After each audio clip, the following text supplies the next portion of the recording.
مشائخ نے فرمایا من لا ورد لہ لا وارد لہ، جو آدمی ورد اور وظائف نہیں کرے گا اس کے اوپر واردات اور کیفیات نہیں ہوگی۔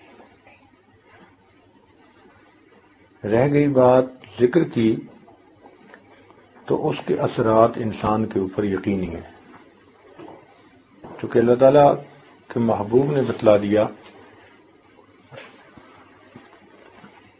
کہ جس مجلس میں ذکر کیا جاتا ہے نازلت علیہم السکینہ، ان پر سکینہ نازل ہوتی ہے۔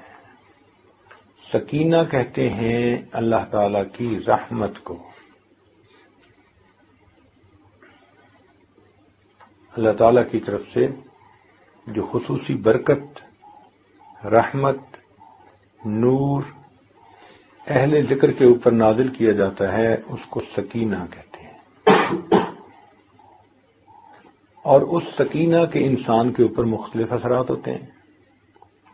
کئی مرتبہ اس سکینہ کی وجہ سے انسان کے دل کی پریشانی ختم ہو جاتی ہے، تو یہ بھی ایک پہچان ہے، دل کا اطمینان پا لینا، سکون پا لینا، مطمئن ہو جانا، غموں کا ہجوم انسان کے دل سے دور ہو جانا، طبیعت کا ہلکا پھلکا محسوس کرنا، یہ نشانیاں ہیں اس سکینہ کے نازل ہونے کی۔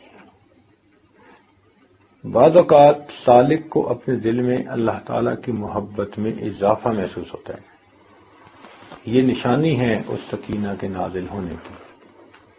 بعض مرتبہ انسان کو اپنے گناہوں پہ بہت ندامت ہوتی ہے، رونا آتا ہے، افسوس ہوتا ہے، یہ بھی نشانی ہے اس سکینہ کے نازل ہونے کی۔ بعض اوقات دنیا انسان کو بہت حقیر نظر آنے لگ جاتی ہے، بہت ہی بے وقت نظر آتی ہے، جیسے اس کی تو کوئی حیثیت ہی نہیں، میں اس کے پیچھے جو لگا ہوا ہوں تو میں کس پروردگار کو چھوڑ کر دنیا کے دھوکے میں پڑ گیا ہوں۔ تو دنیا کا حقیر نظر آنا یہ بھی اسی سکینہ کے اثرات ہوتے ہیں۔ کئی مرتبہ انسان کا مرنے کو جی چاہتا ہے، یہ بھی عجیب بات ہے کہ دل میں بات آتی ہے کہ بس جلدی اللہ کے پاس پہنچ جاؤں، یہ بھی ایک کیفیت ہے، یہ بھی اسی سکینہ کے نازل ہونے کی نشانی ہے۔ ایک نوجوان کسی بزرگ کے پاس آیا اور کہنے لگا کہ حضرت مجھے موت سے بہت ڈر لگتا ہے، بہت خوف آتا ہے موت سے۔ انہوں نے کہا بھئی یہ بتاؤ کہ کیا تمہارے پاس کچھ مال پیسہ ہے؟ کہنے لگا جی۔ انہوں نے کہا اس کو اللہ کے راستے میں خرچ کیا کرو اور نیک اعمال کی پابندی کیا کرو۔ اس نے کہا بہت اچھا۔ کچھ عرصہ کے بعد پھر ان کی ملاقات ہوئی، ان بزرگوں نے پوچھا سناؤ بھائی اب طبیعت کیسی ہے؟ وہ کہنے لگا کہ حضرت وہ موت سے خوف تو ختم ہو گیا، مگر حیران اس بات پر ہوں کہ اب تو میرا مرنے کو جی چاہتا ہے، اب تو میرا مرنے کو جی چاہتا ہے، مگر ایسا کیوں ہوا؟ تو ان بزرگوں نے انہیں بات سمجھائی، فرمانے لگے دیکھو بندے کا دل وہیں لگتا ہے جہاں اس کا خزانہ ہوتا ہے۔ پہلے تم نے اپنے آگے کے لیے کوئی سرمایہ جمع نہیں کیا تھا، تمہیں موت سے وحشت تھی، اب تم نے جب آگے سرمایہ بھیج دیا نیکیوں کا، صدقے کا، مال کا، تو جہاں سرمایہ ہوتا ہے بندے کا وہیں جانے کو جی چاہتا ہے۔ تو رحمت کے نازل ہونے کی ایک نشانی یہ بھی ہوتی ہے کہ انسان کا مرنے کو جی چاہتا ہے، موت اچھی لگتی ہے، موت سے وحشت ختم ہو جاتی ہے۔ اور بعض اوقات ایسی بھی ہوتا ہے کہ انسان کو اپنے جو ہے اوپر یہ کیفیت محسوس ہوتی ہے جیسے نیند آ رہی ہو، اونگ کی سی کیفیت محسوس ہوتی ہے۔ یہ جو اونگ کی کیفیت ہے یہ بھی وہی سکینہ کے نازل ہونے کی نشانی ہے، اور اس کی دلیل قرآن مجید سے اللہ تعالیٰ فرماتے ہیں اذ یغشیکم النعاس امنۃ منہ، دیکھا میدان بدر میں اللہ تعالیٰ نے رحمت نازل فرمائی، فانزل اللہ سکینتہ علی رسولہ وعلی المؤمنین۔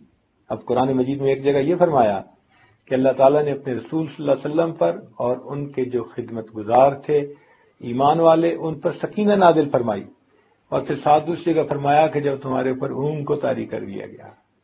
تو سکینہ کی کئی مرتبہ یہ بھی نشانی ہوتی ہے کہ سالک اونگ محسوس کرتا ہے۔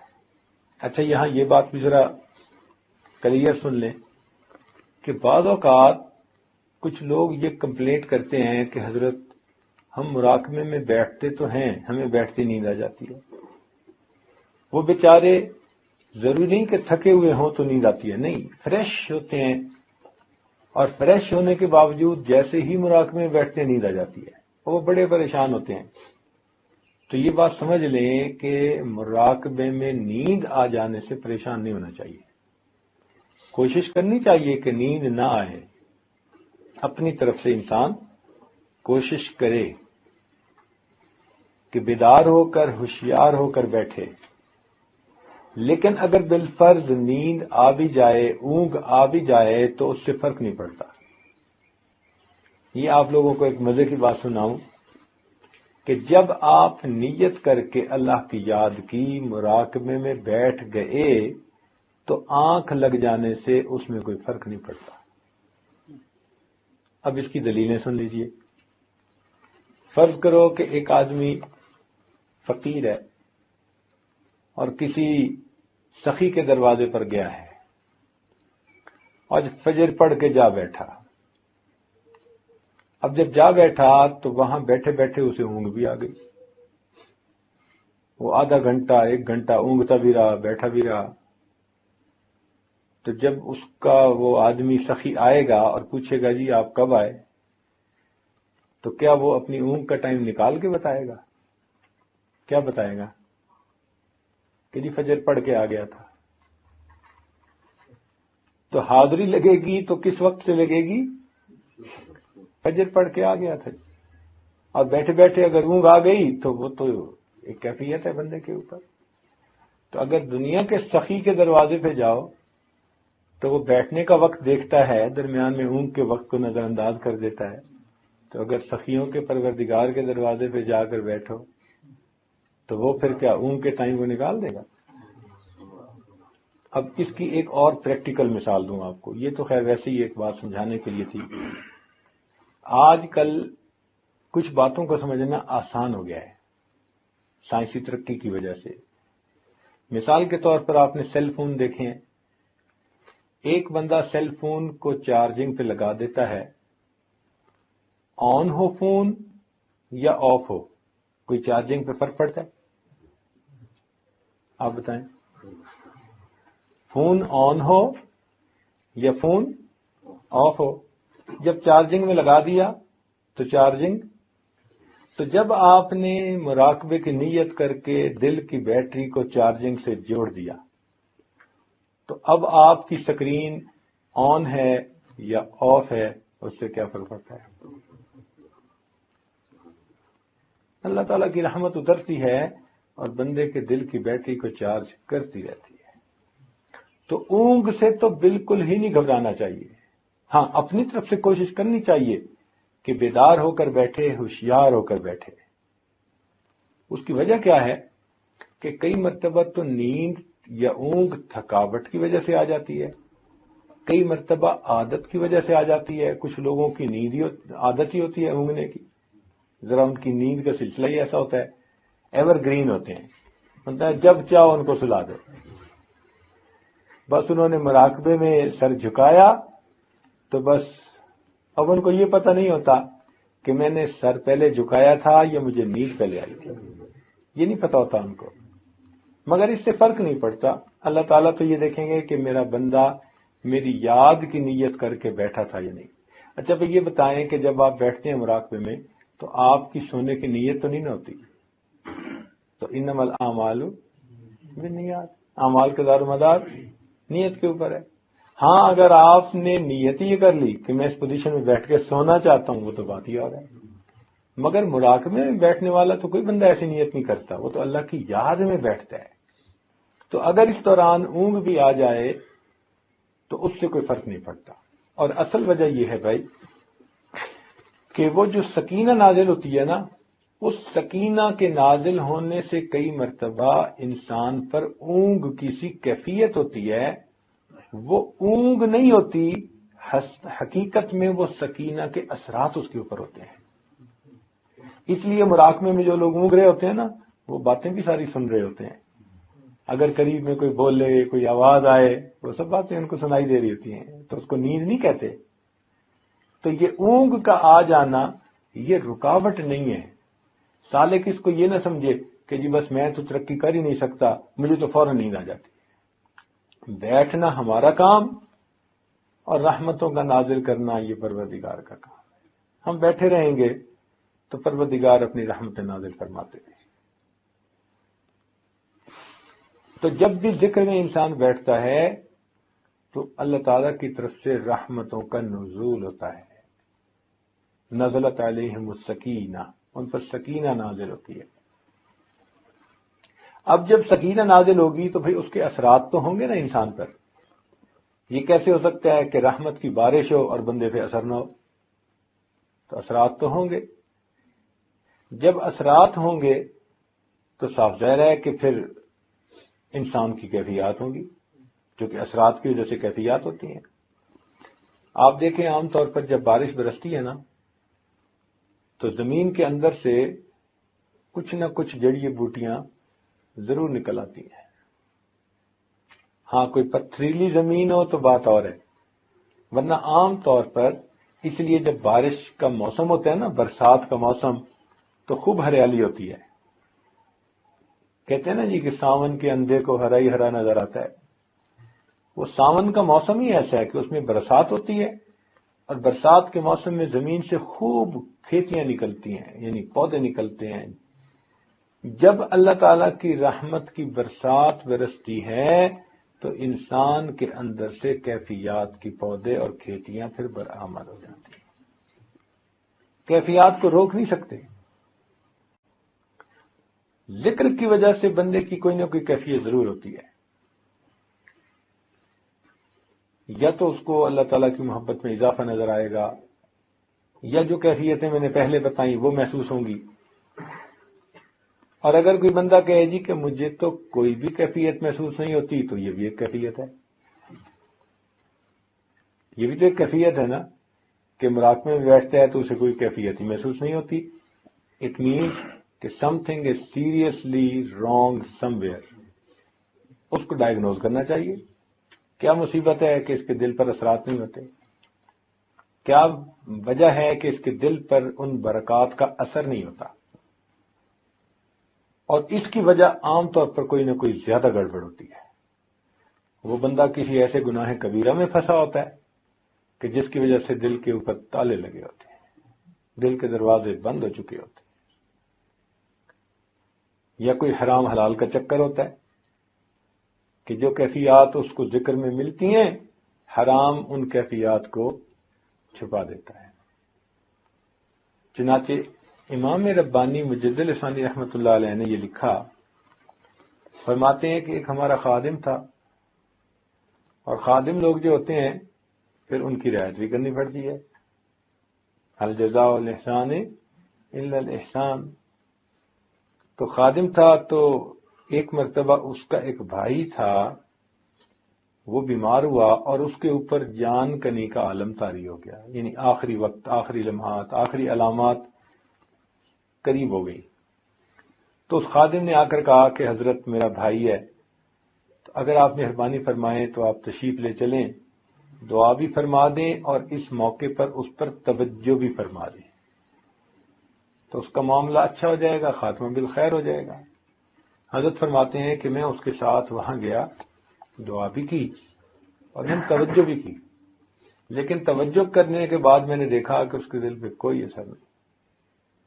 فرماتے ہیں میں بہت دیر بیٹھا رہا اور توجہات ڈالتا رہا، مگر اس بندے کے دل پہ کوئی اثر نہیں تھا۔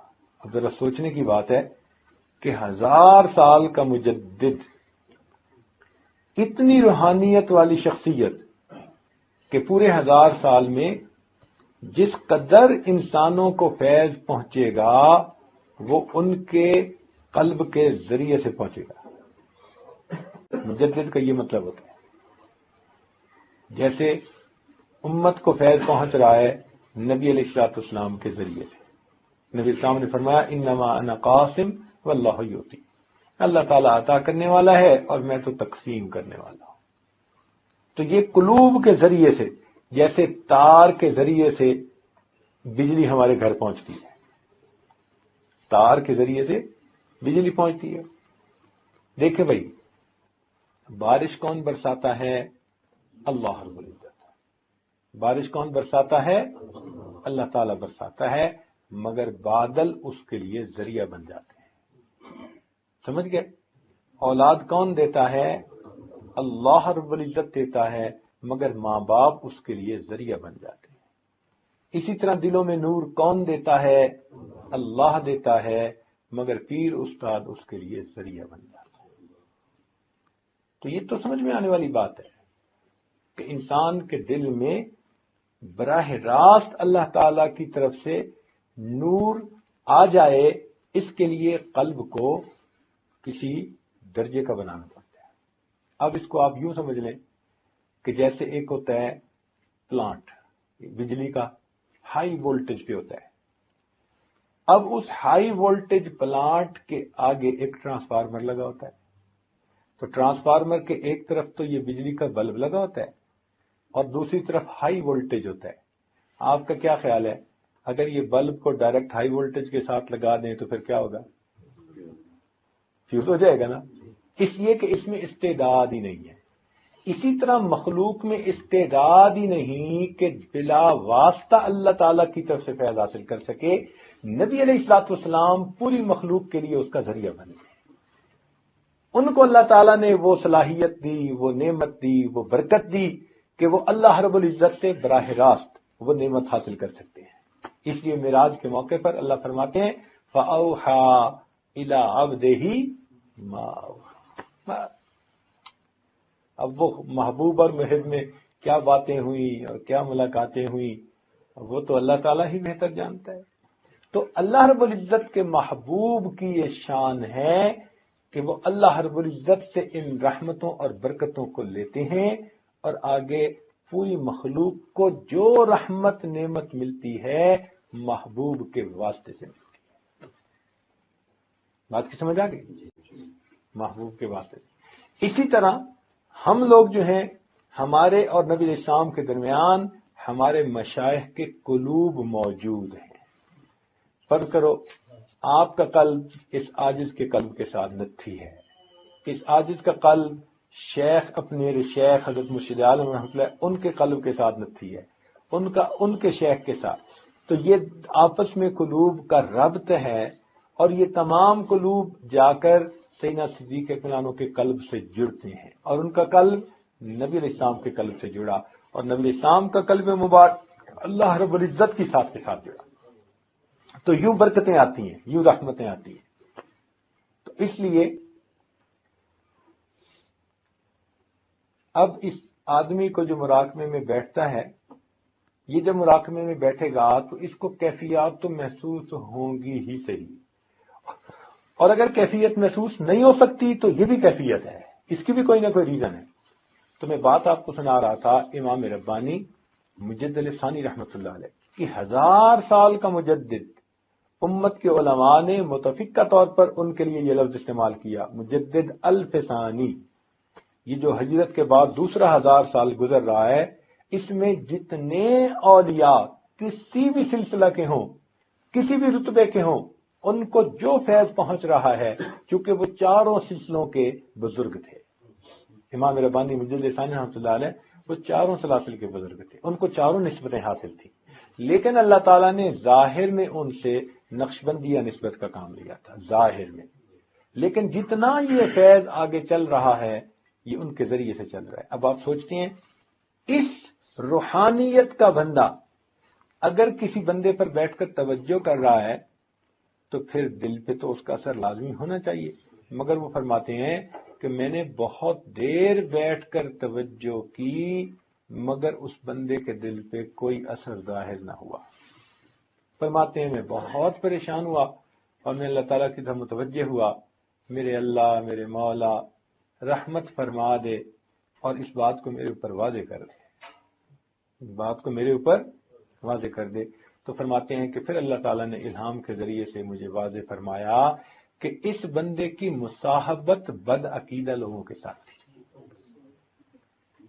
اس بندے کا بیٹھنا اٹھنا بد عقیدہ لوگوں کے ساتھ تھا، چنانچہ اس کی دوستی تھی کافروں کے ساتھ، اور کافروں کی دوستی کی وجہ سے وہ ان کی باتیں سنتا تھا اور ان کے ساتھ راہ و رسم رکھتا تھا.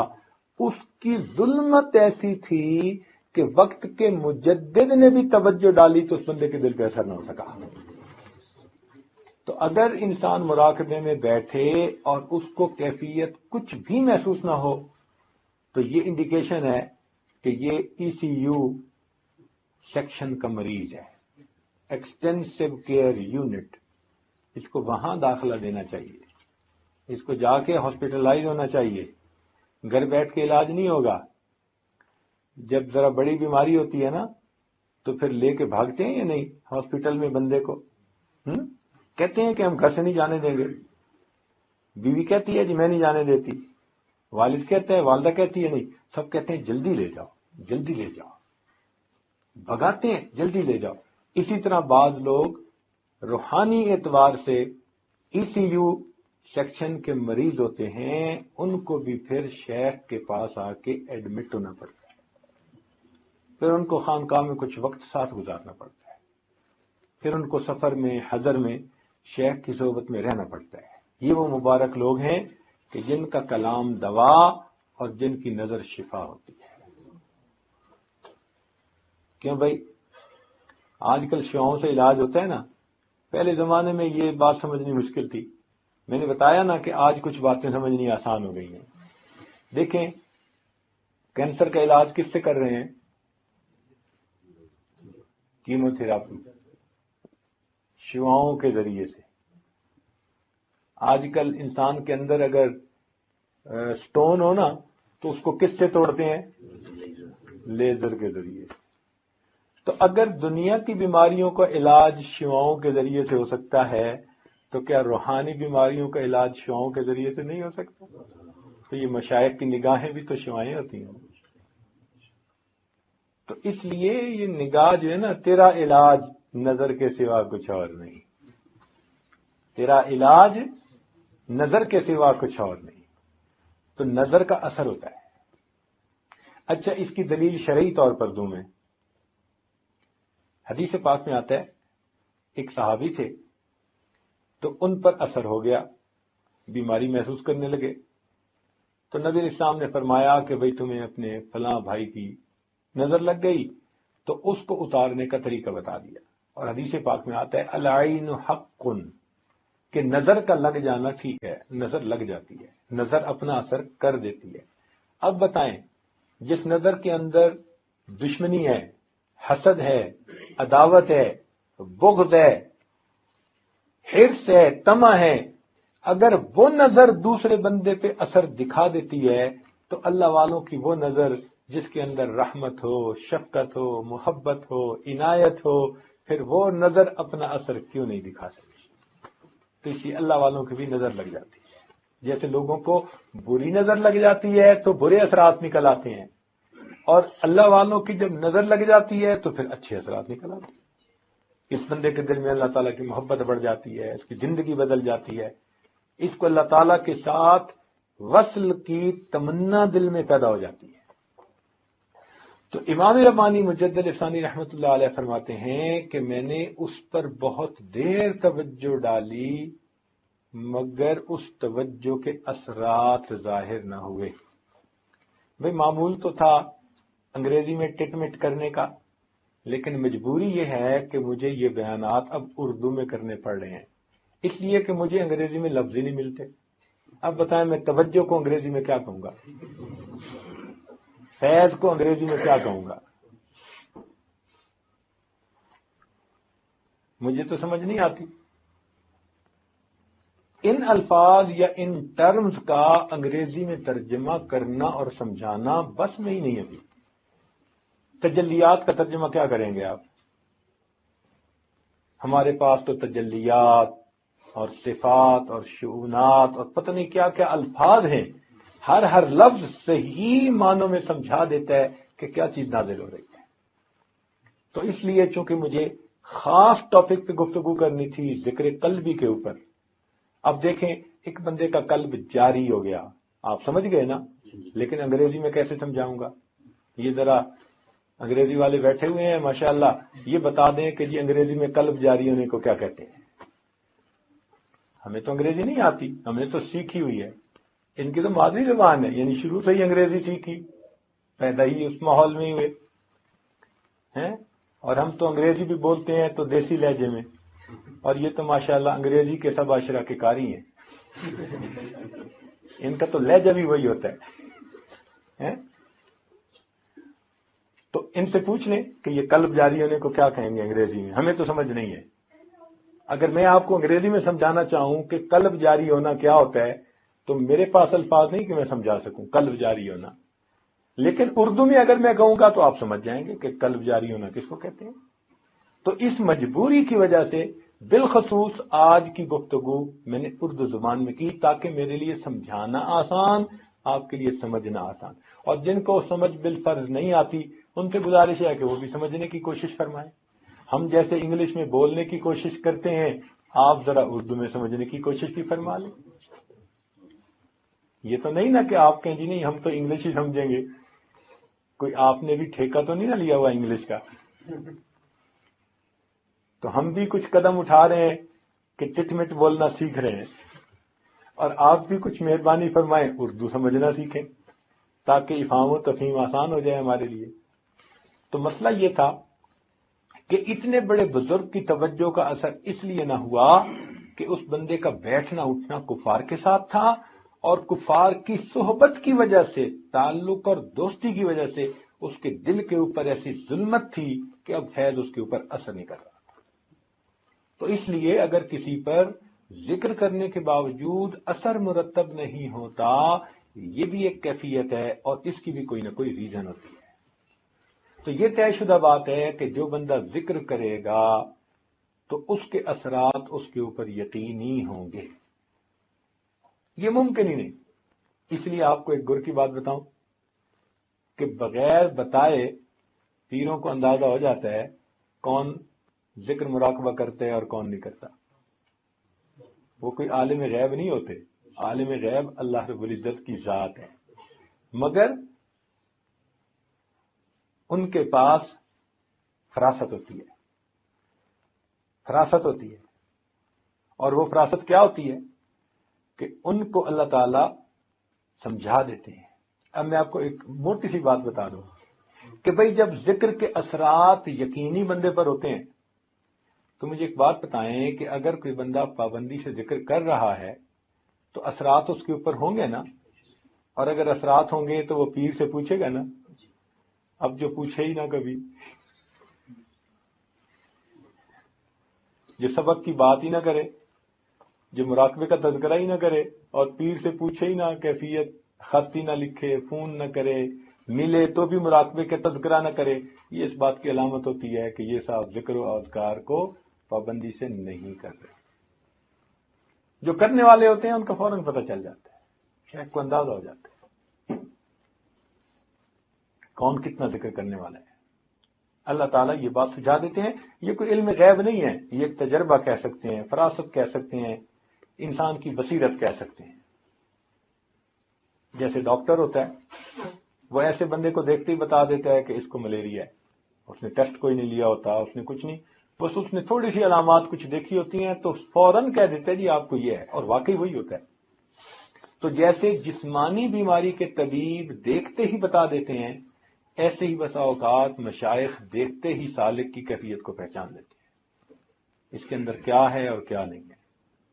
مگر آج کل کے سالک بھی بڑے ہوشیار ہیں. ڈاکٹر کے پاس جاتے ہیں تو ٹو دی پوائنٹ مرض بتاتے ہیں، اور پیروں کے پاس آتے ہیں تو بالکل صحیح بات نہیں بتاتے. خواب بھی بتائیں گے نا تو خواب کا وہ حصہ جو ان کی اپنی سمجھ کے مطابق اچھا ہے وہ بتائیں گے، اور اسی خواب کا وہ حصہ جو ذرا گڑبڑ ہے وہ چھپائیں گے. تو پیروں کو in between the line read کرنا پڑتا ہے. جو کہنے والا کہہ رہا ہوتا ہے نا ضروری نہیں کہ 100% بات ویسی ہو. وہ کہہ رہا ہوتا ہے اور کچھ شیخ درمیان میں پڑھ بھی رہا ہوتا ہے، تو سمجھ ان کو لگ رہی ہوتی ہے. اس لیے اثرات اور کیفیات جب بھی بندے پر ہوں گی وہ ضرور رابطہ کرے گا. یہ کیسے ہو سکتا ہے کہ وہ اپنے جو ہے وہ فزیشین سے، ڈاکٹر سے رجوع نہ کرے؟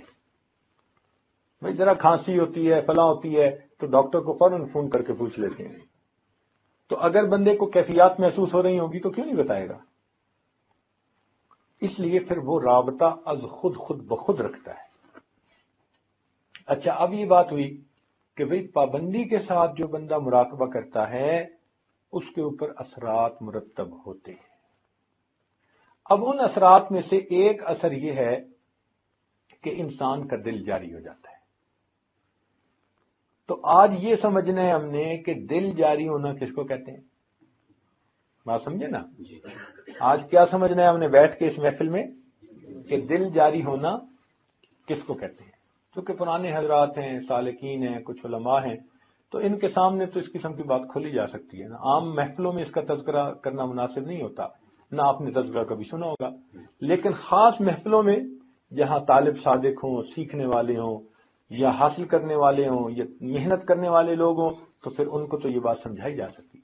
تو دل جاری ہونا کس کو کہتے ہیں؟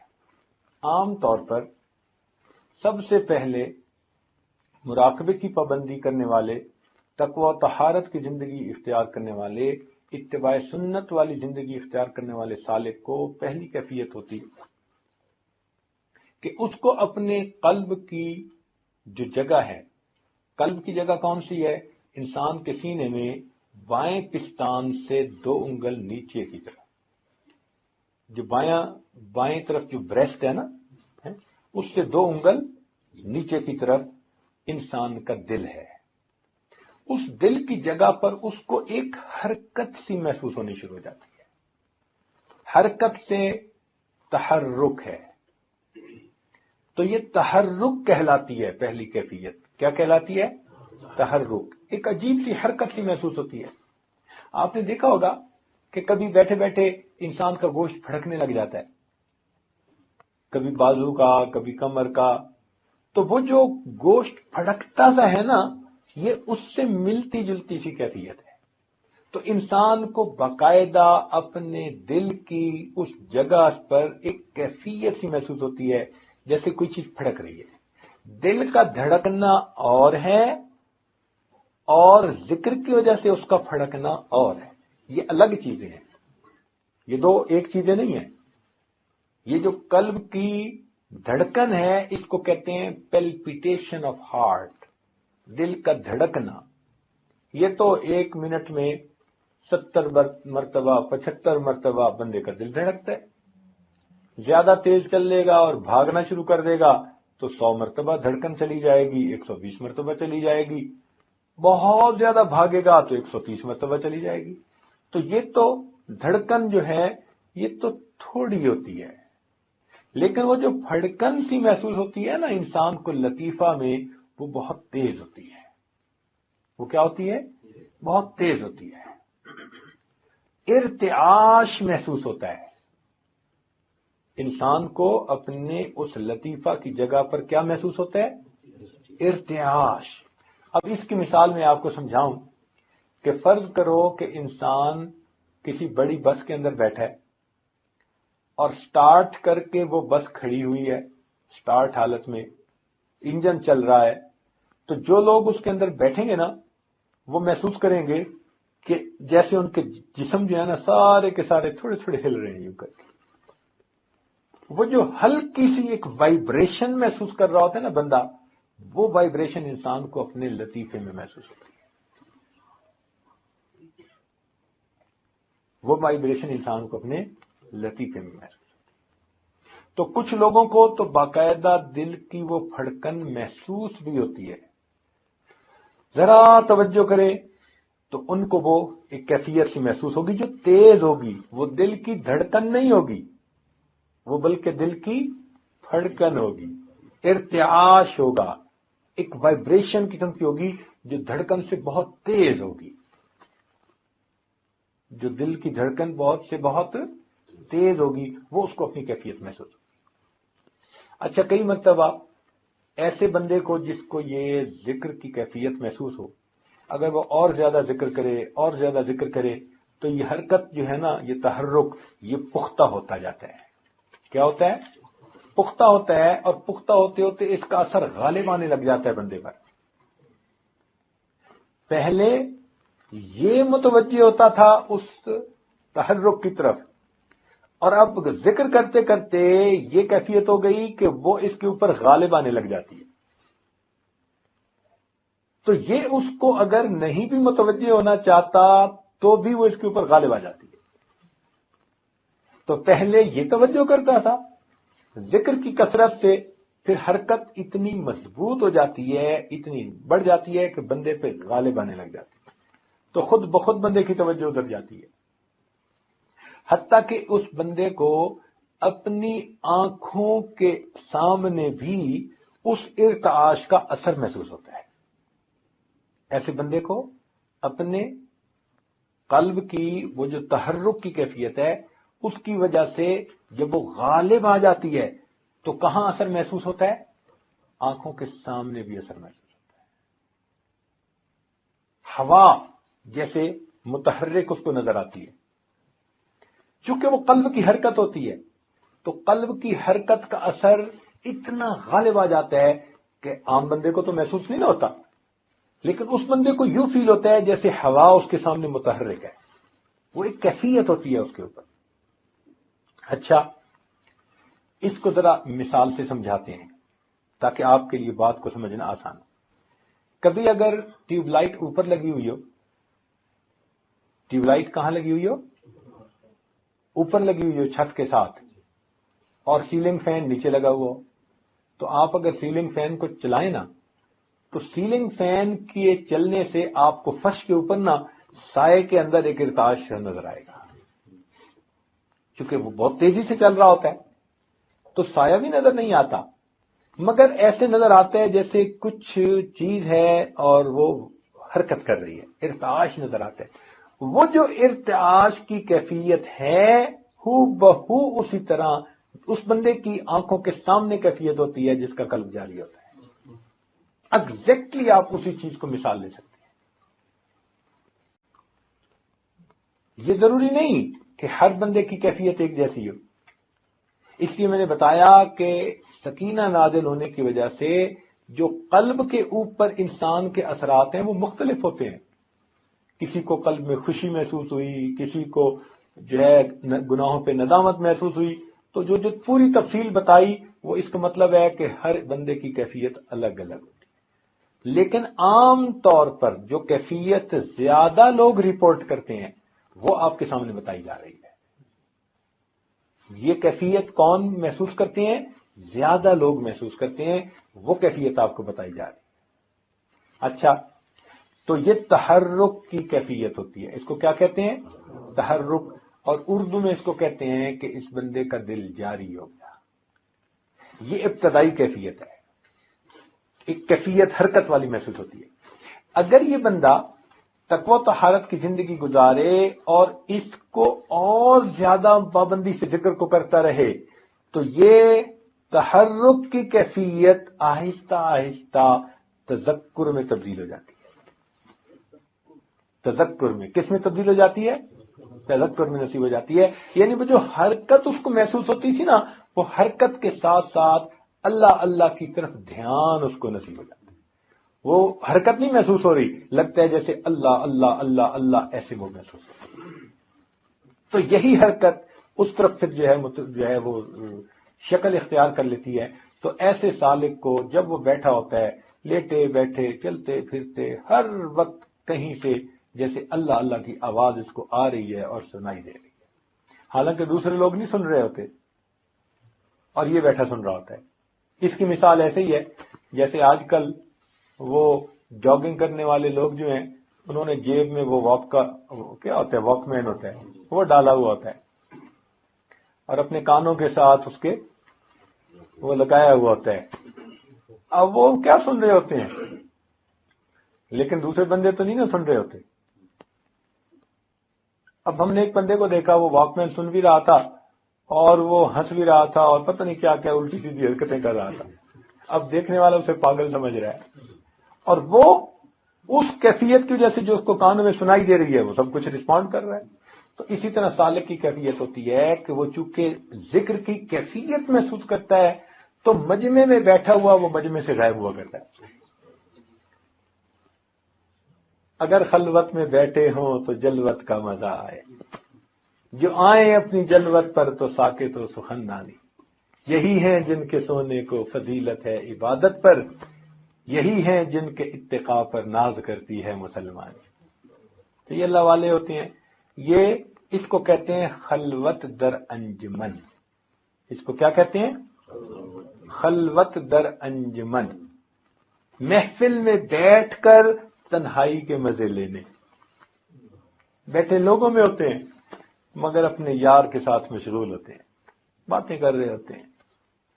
اور جب اکیلے ہوتے ہیں تم میرے پاس ہوتے ہو گویا جب کوئی دوسرا نہیں ہوتا. اللہ ان کے پاس ہوتا ہے، اللہ ان کے ساتھ ہوتا ہے، ہر وقت ان کی یہ کیفیت ہوتی ہے. تو یہ قلب کا جاری ہونا ابتدا میں تحرک کی کیفیت اور وقت کے ساتھ ساتھ تذکر کی کیفیت، اللہ اللہ کی کیفیت ہوتی ہے. تو ایسے سالک کو کہتے ہیں کہ اس کا قلب جاری ہو گیا، اس کا قلب جاری ہو گیا. چنانچہ یہ اللہ تعالیٰ کو بھولتا نہیں ہے، لیٹے بیٹھے چلتے پھرتے ہر وقت اللہ تعالیٰ کی طرف اس کا دھیان رہتا ہے، اللہ تعالیٰ کی طرف توجہ رہتی ہے. خیالک فی عینی و ذکرک فی فمی، خیالک فی عینی و ذکرک فی فمی ومثواک فی قلبی فأین تغیب. اے محبوب، تیرا تصور میری نگاہوں میں ہے اور تیرا تذکرہ میرے ہونٹوں پہ ہے اور تیری یادیں میرے دل میں ہیں. اے محبوب تو مجھ سے کہاں غائب ہو سکتا ہے. تو بندے کی کیفیت ہی ہوتی ہے ہر وقت اللہ تعالیٰ کی یاد. اس لیے ان لوگوں کو باخدا لوگ کہتے ہیں. ہر وقت اللہ تعالیٰ کی معیت ہوتی ہے، ذکر کی کیفیت ہوتی ہے، اللہ تعالیٰ کی پھر ان پر خاص رحمتیں ہوتی ہیں. تو یہ ہے قلب کا جاری ہو جانا. یہاں تک بات سمجھ آ گئی؟ اب ذرا اگلی بات بھی سمجھیں کہ یہ قلب کا جاری ہو جانا، بعض حضرات نے فرمایا کہ بندے کو یہ کیفیت ہوتی ہے، مگر ضروری تو نہیں کہ ہر ایک کی یہ کیفیت ہو. تو کیفیات کی بات عام طور پر تو یہی ہوتی ہے، مگر کوئی پکا اصول نہیں ہے کہ ہر بندے کو یہی کیفیت محسوس ہو. ہر بندے کو یہی کیفیت ہوگی، یہ کوئی پکا اصول، ہر بندے کی اپنی اپنی کیفیت ہے. تو بھئی کوئی پکا اصول بھی تو ہونا چاہیے. یہ تو کیفیت ہے نا، اور کیفیتوں میں تو شیطان دھوکہ بھی دے سکتا ہے. وہی اس کے اوپر ایسی کیفیت طاری کروا دے کہ حقیقت میں کچھ اور ہو اور یہ صاحب محسوس کر رہے ہو کہ ہمارا دل جاری ہے اور دل ذکر کر رہا ہے. تو پھر کوئی آخر پکی بات ہونی چاہیے. تو ہمارے مشائخ نے پکی بات بھی کی ہے. انہوں نے یہ فرمایا کہ جس بندے کا دل جاری ہوتا ہے ضروری نہیں کہ اس کو حرکت محسوس ہو، آواز محسوس ہو، فلاں محسوس ہو. یہ محسوسات ایک طرف رکھ دو، اس کے اثرات یہ ہوتے ہیں کہ بندے کے اوپر شریعت کے احکام جاری ہو جاتے ہیں. بندے کے اوپر کیا ہوتا ہے؟ دل کا حکم اس کے اعضاء پر جاری ہو جاتا ہے. اس وقت دل جاری ہو جاتا ہے. کیا ہوتا ہے؟ ذرا بتائیں، مشکل ہے بات سمجھنی. جب انسان کے دل کا حکم اعضاء پر جاری ہو جائے، جب اعضاء دل کے تابع بن جائیں، جب دل اللہ تعالیٰ کا فرما بردار بن جائے اور اعضاء دل کی اتباع کر رہے ہوں، یعنی دل کی جو حالت ہے وہ کیفیت اعضاء پر طاری ہو جائے، دل کا حکم اعضاء پر جب جاری ہو جاتا ہے تو اس بندے کا دل جاری ہو جاتا ہے. یہ پکی بات ہے. لہذا جس بندے کا دل جاری ہو، ہم دیکھیں گے کہ اتباع سنت میں آگے بڑھ رہا ہی نہیں بڑھ رہا. اب ہمارے پاس ایک پکی چیز آ گئی. اب کوئی صاحب آ جائیں کہ جی میرا تو دل بڑا جاری ہے اور اس کو نماز کی توفیق نہیں، تو اس کے دل جاری ہونے کو کیا کریں گے بھائی؟ تو ہم کہیں گے کہ بھائی نہیں، آپ کا دل جاری نہیں، آپ کو کوئی دھوکہ لگ رہا ہے۔ تو ہمارے پاس ایک پکی چیز آ گئی، اور وہ پکی چیز کیا ہے؟ شریعت کی اتباع۔ تو جس بندے کا دل جاری ہوگا اور جس بندے کو کیفیتیں محسوس ہوں گی، تو اس کے اثرات یہ ہوں گے کہ وہ بندہ اتباع سنت میں، اتباع شریعت میں، تقوی طہارت میں، زہد فی دنیا میں وہ آگے بڑھے گا، اس کے اندر ترقی محسوس ہوگی۔ اب یہاں سے سالک کا اندازہ ہو جاتا ہے ان کے شیخ کو کہ بھئی اس کا دل جاری ہوا یا نہیں ہوا، کہ جس بندے کے اندر اتباع سنت میں، عمل میں ترقی محسوس کرتے ہیں، اخلاص میں ترقی محسوس کرتے ہیں، تو پھر شیخ کو فوراً اندازہ ہو جاتا ہے کہ اس بندے کے دل پر اثرات مرتب ہوئے ہیں یا نہیں۔ اب کچھ لوگ پوچھتے ہیں کہ جی شیخ ایک لطیفے کے بعد دوسرے لطیفے کا سبق کیسے دے دیتے ہیں؟ تو بھائی اسی طرح دے دیتے ہیں کہ پہلے لطیفے کے جو اثرات ہیں جب سالک کی شخصیت میں وہ شیخ کو نظر آ جاتے ہیں، تو پھر وہ ایک کے بعد دوسرے سبق کی طرف انسان کو متوجہ کر دیتے ہیں۔ تو یہ تو سلوک ہے۔ سلوک کہتے ہیں ایک راستے کو، اور سالک کہتے ہیں اس راستے پہ چلنے والے کو۔ اب جو بندہ مراقبہ ہی نہ کرے، ورد وظیفہ ہی نہ کرے، تہجد ہی نہ پڑھے، تقوی و طہارت اختیار نہ کرے، وہ سالک نہیں، وہ ہالک ہے۔ وہ سالک نہیں، وہ تو ہالک ہے، وہ تو ہلاک ہونے والوں میں سے، وہ تو محروم ہے ان نعمتوں سے۔ بھائی جو کھڑا ہو جائے تو کھڑے ہونے کے وقت اس کا سفر تو طے نہیں نہ ہوتا۔ تو جو بندہ مراقبہ نہ کرے، ذکر اذکار نہ کرے، ورد وظائف نہ کرے، شیخ سے رابطہ نہ کرے، وہ تو کھڑے ہونے والے کی طرح ہے، اس کا سفر کیسے طے ہوگا؟ اس لیے مراقبہ کی، ذکر اذکار کی، تہجد کی، اعمال کی پابندی سالک کے لیے ضروری ہے۔ اور آج کل کے سالک تو بس یہ چاہتے ہیں ہمیں کچھ نہ کرنا پڑے، جو کرنا ہے پیر صاحب خود ہی کر لیں، بس جو کرنا ہے وہ پیر صاحب ہی کریں، وہ جانے، ان کا کام جانے۔ اس لیے آتے ہیں تو آج کل آ کے پیر صاحب سے 3 باتیں کرتے ہیں۔ آج کل مرید حضرات کیا باتیں کرتے ہیں؟ پیر صاحب سے 3 باتیں کرتے ہیں۔ پہلی بات آتے ہی کرتے ہیں، حضرت میں نے بڑے بزرگوں کو دیکھا ہے اور بڑے بزرگوں کے پاس رہا ہوں، مگر میں نے بیعت آپ سے کی ہے۔ یعنی احسان جتلاتے ہیں کہ بڑے پیر ملتے تھے، مارکیٹ میں بہت بہتات تھی پیروں کی، مگر حضرت صاحب میں نے آپ کو چنا ہے، یعنی میرا آپ پر احسان ہے۔ دوسرے لفظوں میں تو پہلی بات یہ کرتے ہیں، حضرت میں نے فلاں بزرگ کی صحبت میں بیٹھا، فلاں کی محفل میں بھی گیا، فلاں کے پاس بھی بیٹھا، یہ سارے تذکرے کرتے ہیں۔ اب تذکرے کر کے پھر کہتے ہیں بس حضرت میں نے آپ سے بیعت کی، بس حضرت مجھ سے تو کچھ ہوتا نہیں، آپ ہی توجہ ڈال دیں، مجھ سے تو کچھ ہوتا نہیں، آپ ہی توجہ ڈال دیں، ویسے مجھے جلدی واپس بھی جانا ہے۔ یعنی بات بھی کی، اور بات کر کے اگلی بات کیا کرتے ہیں کہ مجھے جلدی واپس بھی جانا ہے۔ اور دوسری بات یہ کرتے ہیں، حضرت بس وہ آج کل کچھ کاروبار جو ہے نا وہ ٹھیک نہیں چل رہا، بس کچھ پڑھنے کو بھی بتا دیں، اور ویسے میں نے جلدی واپس جانا ہے۔ اور تیسری بات کرتے ہیں، حضرت بس وہ بیوی جو ہے نا وہ پوری طرح ہر بات نہیں مانتی، کچھ پڑھنے کو بھی بتا دیں، وہ میری مٹھی میں آ جائے، ویسے میں نے جلدی گھر جانا ہے۔ یہ 3 باتیں کرتے ہیں۔ پہلا اعلان کہ بس مجھ سے وظیفے ورد تو ہوتے نہیں، بس آپ ہی کچھ توجہ فرما دیں، چلو۔ اور دوسری بات کاروبار کی، اور تیسری بات گھر بار کی۔ بس 3 باتیں کر کے کہتے ہیں ویسے میں نے جلدی گھر جانا۔ تو اب بتائیں کہ پھر پیر حضرات کیا کریں؟ جب ایک بندہ علاج کا ٹائم ہی نہیں دے رہا، کبھی ایسا ہوا کہ آپ ہسپتال میں گئے ہو اور آپ نے کہا ڈاکٹر صاحب طبیعت میری بڑی خراب ہے، تو آپ نے جو کرنا ہے کریں، مگر مجھے جلدی واپس جانا ہے۔ ڈاکٹر کہے گا جناب ایڈمٹ ہونا پڑے گا.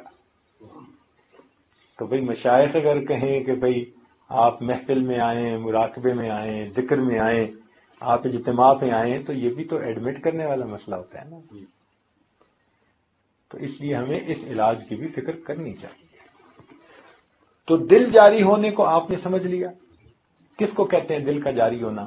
اکثر اوقات یہ کیفیات محسوس ہوتی ہیں. اکثر اوقات کیا ہوتا ہے؟ یہ کیفیات محسوس ہوتی ہیں، مگر ان کیفیات کے جو اثرات ہیں ان سے پتہ چل جاتا ہے کہ یہ کیفیات سچی ہیں یا جھوٹی ہیں. اگر تو انسان اتباع سنت میں ترقی پا رہا ہے تو اب اس کا دل جاری ہے، اور اگر اس کو کیفیتیں بھی بڑی لگ رہی ہیں مگر کبیرہ گناہ کا بھی مرتکب ہو رہا ہے، دھڑلے سے جھوٹ بھی بولتا ہے، اوپر سے لا الہ اور اندر سے کالی ولا، اوپر سے لا الہ اور اندر سے، تو پھر اس کے تحرک کو کیا کریں گے؟ تذکر کو کیا کریں گے؟ اس کی کیفیات کو کیا کریں گے؟ اس کی کیفیات کو پاؤں کی نوک سے اچھال دیں گے. بھائی جب اتباع سنت میں آگے نہیں بڑھ رہے تو تمہاری کیفیات کو ہم کیا کریں؟ اس لیے سید الطائفہ جنید بغدادی رحمۃ اللہ علیہ نے خواب میں کسی کو بتایا اپنی وفات کے بعد. فرمانے لگے کہ وہ سب عبارات ختم ہو گئی، وہ سب کیفیات مٹ گئی. فنیت تلک الاشارات. اور وہ جو آخری رات میں ہم نے تہجد کے 2 نفل پڑھے تھے وہ تہجد کے نفل ہمیں کام آئے.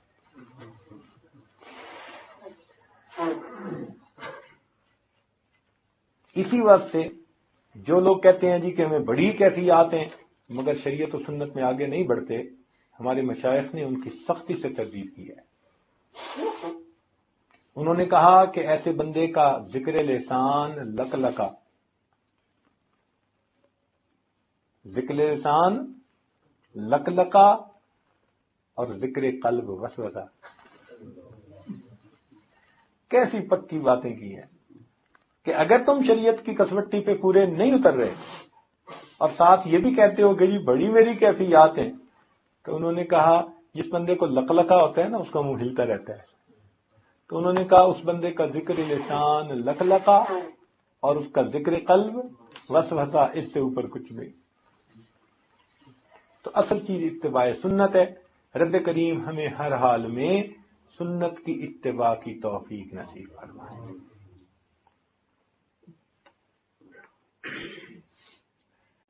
امام ربانی مجدد ثانی رحمۃ اللہ علیہ نے عظمت شریعت کے بارے میں ایک جگہ عبارت لکھی ہے مگر دل خوش ہو گیا. میں جب بھی عبارت پڑھتا ہوں نا میں امام ربانی مجدد ثانی کی بلندی درجات کی دعا کرتا ہوں. ہمیشہ یہ عبارت مجھے اتنی اچھی لگتی ہے کہ جب بھی مجھے یاد آتی ہے میں پڑھتا ہوں کتاب میں ان کی بلندی درجات کی دعائیں کرتا ہوں. ہمیشہ کہتا ہوں اللہ میرے سردار کو میری طرف سے بہترین اجر اور بدلہ عطا. کیا فرمایا؟ وہ فرماتے ہیں ہمارے مشائخ شرع شریف کے نفیس موتیوں کو بچوں کی مانند وجد و حال کے جوز و مویز کے بدلے میں نہیں دیتے. جوز و مویز کہتے ہیں اخروٹ منقع. بچے کیا کرتے ہیں کہ ان کے ہاتھ میں موتی بھی ہوگا نا تو وہ دے دیں گے اور اخروٹ منقع لے لیں گے. ایسے ہی کرتے ہیں نا. تو وہ لکھتے ہیں کہ ہمارے مشائخ شرع شریف کے نفیس موتیوں کو، تو احکام شریعت کو نفیس موتیوں کے ساتھ تشبیہ دی. سبحان اللہ. ہمارے مشائخ شرع شریف کے نفیس موتیوں کو بچوں کی مانند وجد و حال کے جوز و مویز کے بدلے نہیں دیتے. نص سے فس کی طرف مائل نہیں ہوتے. نص سے مراد قرآن و حدیث. نص سے مراد کیا ہے؟ قرآن و حدیث. فس کی طرف مائل نہیں ہوتے. اور فس سے مراد فصوص الحکم ایک کتاب ہے جو تصوف کے اوپر لکھی گئی ہے. تو فرماتے ہیں کہ یہ جو یعنی کیفیات ہیں ان کو فس کہا اور جو شریعت کی باتیں ہیں ان کو نص کہا. نص سے فس کی طرف مائل نہیں ہوتے، فتوحات مدنیہ سے فتوحات مکیہ کی طرف التفات نہیں کرتے۔ یعنی جہاں حدیث کی بات آ جاتی ہے اس کو فتوحات مدنیہ کہا۔ سبحان اللہ، کیا عظیم عبارت ہے، الہامی عبارت ہے یہ۔ فتوحات مدنیہ سے فتوحات مکیہ، یہ کتاب ہے تصوف کی۔ تو فرماتے ہیں ہمارے مشائخ شرع شریف کے نفیس موتیوں کو بچوں کی مانند وجد و حال کے جود و مویز کے بدلے نہیں خریدتے، نس سے فس کی طرف مائل نہیں ہوتے، فتوحات مدنیہ سے فتوحات مکیہ کی طرف التفات نہیں کرتے۔ ان کا کارخانہ بلند ہے، ان کا کارخانہ بلند ہے۔ اور پھر دوسری جگہ لکھتے ہیں اللہ تعالی ہماری طرف سے ہمارے مشائخ کو جزا دے۔ یہ لکھتے ہیں اللہ تعالی ہماری طرف سے ہمارے پیروں کو جزا دے جنہوں نے ہمیں اپنے پیچھے چلانے کی بجائے شریعت کے روشن راستے کے اوپر چلایا ہے۔ سبحان اللہ، سبحان اللہ رب العزت ہمیں ان مشائخ کی صحبت اختیار کرنے کی اور اس کے مطابق زندگی گزارنے کی توفیق عطا فرمائے۔ اور میرے دوستو، ذکر اذکار کی پابندی کیجیے تاکہ ہمیں بھی اللہ تعالیٰ کچھ نہ کچھ اپنی محبت کی جو کیفیات ہیں وہ عطا فرما دیں۔ کبھی ہم بھی اس کی محبت میں دیوانے بن کر بیٹھے ہوں، کبھی ہم بھی اس کی محبت میں دنیا سے بگڑ کے بیٹھے ہوئے ہوں، کبھی اس کی محبت میں ہم دنیا سے ناراض ہو کے بیٹھے ہوں، کبھی ہم بھی اپنے دل میں کہہ رہے ہوں اللہ بس مجھے اب آپ ہی کی جو ہے چاہت ہے، اور اے اللہ مجھے آپ کے سوا کچھ نہیں چاہیے۔ کبھی اس محبت میں ہم بھی مست ہو کر یوں کہیں اللہ بس اور باقی ہوس، اللہ بس اور باقی ہوس۔ کبھی اللہ تعالیٰ کی محبت کی ہمیں بھی ایسی کیفیت محسوس ہو، اس لیے کہ جس کو زندگی میں اللہ تعالیٰ کی محبت کی یہ کیفیتیں ملیں گی، یا جو اللہ تعالیٰ کی محبت کی کیفیت میں زندگی کا ایک لمحہ بھی گزارے گا، قیامت کے دن اس کا اجر ضرور پائے گا۔ اور ایک مزے کی بات سناؤں؟ کیوں جی؟ مزے کی بات سناؤں یا رہنے دو؟ بتائیں بتائیں، بولیں ذرا اونچا۔ میں چاہتا ہوں کہ تاکہ اگر کوئی مراقبے میں بیٹھا ہے تو وہ ذرا ٹھیک ہو۔ ہاں جی، مزے کی بات سناؤں؟ مزے کی بات یہ ہے اور حوصلہ والی امید والی بات یہ ہے، ہمارے مشائخ نے لکھا کہ جو انسان دنیا میں اللہ سے محبت کرنے کی محنت کرے گا، اللہ تعالیٰ قیامت کے دن دشمنوں کی صف میں کبھی کھڑا نہیں کرتا۔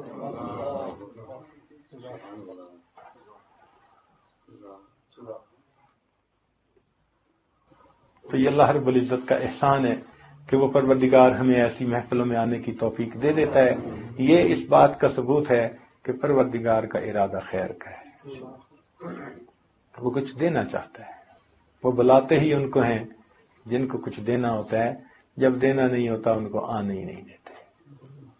اللہ تعالی ہماری حاضری کو قبول فرمائے۔